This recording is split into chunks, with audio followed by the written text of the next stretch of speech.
So we've spoken a lot about data, connections, changing industries, and all of this is an ecosystem based in technology. So we have to consider secure operations and privacy of data as well. And the industry of agriculture, as it gets more connected and there are more sensors, robotics and whatever out there in the fields and within, vertical farming operations, we have to understand that we're going to be exposed to cyber attacks as well. This is a really interesting case study here that was provided by this group called SIT Codes to the DEF CON conference a couple of years ago. DEF CON conference is a global meeting of the world's best hackers, but they actually hacked.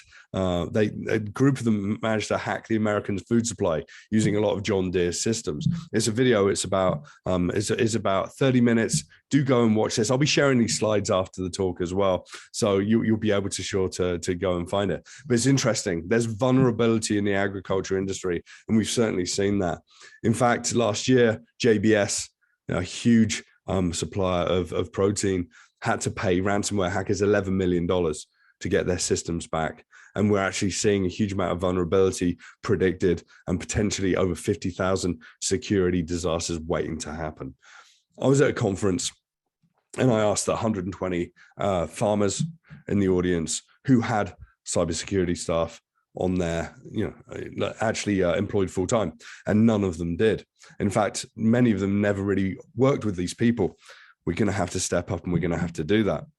But with the growth in biological knowledge and the computing power and the data collection and exploitation, these three dimensions of data and computing power within the agricultural world, we're going to see exponential exposure, and we're going to have to do something about it. But the weakest part of security within our farming operations are our networks and psychological effects.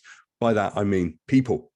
So we have to train people not only to use very difficult passwords, and if your passwords aren't at least 14 to 16 characters long and very complicated, you should be worried about being compromised on a personal level. You should also consider, the people that are trying to con you and coerce you and social engineer information out of you about farming operations. So what if we underestimate the risk of cyber attacks on our businesses? What if we do employ cybersecurity specialists as part of our core operations, something that's vitally important going forward? And what if we invest in cyber attack insurance, and it's definitely out there?